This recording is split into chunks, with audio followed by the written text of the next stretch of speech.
बात करने के लिए लॉगिन करें www.astrotak.com। घर की शुरुआत होती है घर के मेन डोर से, मुख्य द्वार से, इसलिए सबसे पहले मुख्य द्वार को ही समझना जरूरी है। घर का जो मुख्य द्वार है, मेन डोर है, वहां से आपके घर में खुशियां भी आती हैं और वहां से आपके घर में समस्याएं भी आती हैं। चूंकि एंट्री करने का प्रवेश द्वार है तो वहां से खुशी भी आएगी और मुश्किल भी आएगी।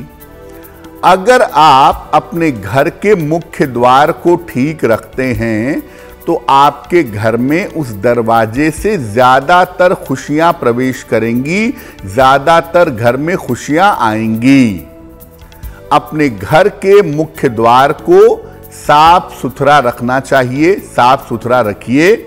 हमेशा मेन डोर पर गंदगी मत रखिए और अपने मुख्य द्वार पर, मेन डोर पर पर्याप्त रोशनी की व्यवस्था करिए, पर्याप्त प्रकाश की व्यवस्था करिए।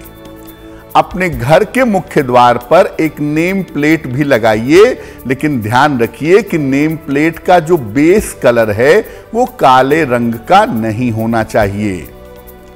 मुख्य द्वार पर शनिवार को दीपक अगर आप जलाते हैं, अपने घर के मेन डोर पर शनिवार की शाम को अगर आप दीपक जलाते हैं तो ये बहुत अच्छा माना जाता है।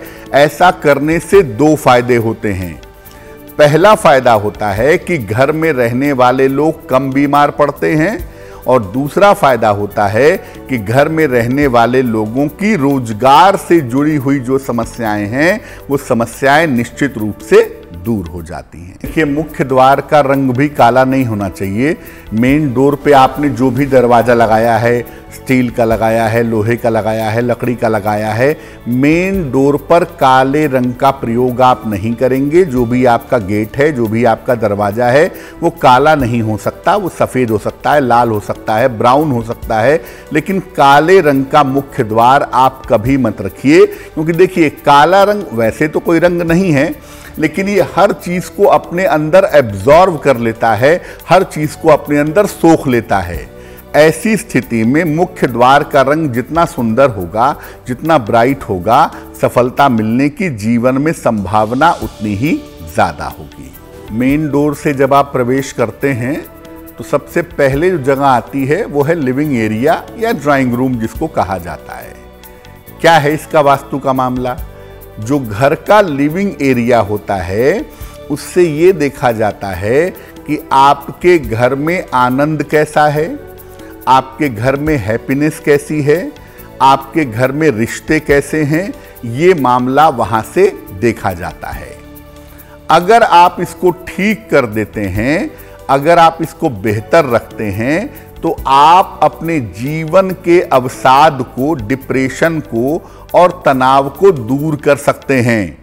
यानी अगर आपका लिविंग एरिया अच्छी तरीके से बना हुआ है तो आपके जीवन का तनाव और अवसाद दोनों दूर हो जाएगा। इस स्थान को भी आपको प्रकाशित रखना चाहिए, यानी अंधेरा नहीं होना चाहिए। जितनी ब्राइट लाइट वहां पर रहेगी उतना ही ज्यादा बेहतर होगा। और यहां पर हल्की सुगंध की व्यवस्था भी आपको करनी चाहिए। लाइट खुशबू का इंतजाम करेंगे तो बहुत अच्छा होगा। और अपने लिविंग एरिया में, अपने ड्राइंग रूम में या तो ढेर सारे फूल रखिए या ढेर सारे फूलों का चित्र लगाइए, बहुत अच्छा रहेगा। बेहतर होगा कि अपने लिविंग एरिया में, अपने ड्राइंग रूम में जूते चप्पल ना रखे जाएं, और अगर रखना मजबूरी है तो कम से कम एक अलमारी हो जिसमें रख दिए जाएं, सामने खुलेआम नहीं रखे जाएंगे।